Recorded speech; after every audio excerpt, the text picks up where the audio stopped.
कि जैसे अंडे के लिए लोग कह देते हैं कि अनफर्टिलाइज्ड है, और नॉनवेज के लिए वो लोग कह देते हैं कि हमारे तो कैनाइन्स हैं। तो इसका मतलब ये है कि हम नॉनवेज खाने के लिए बने हैं।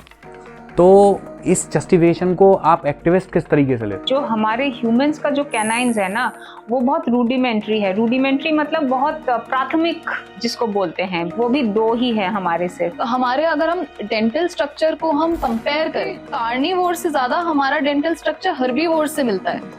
कि जैसे हमारे आगे के दांत फ्लैट हैं, पीछे हमारे जो चबाने वाले दांत हैं उनके वैसे दांत नहीं होते, पीछे के उनके फ्लैट नहीं होते, उनके सारे पॉइंटेड दांत होते हैं।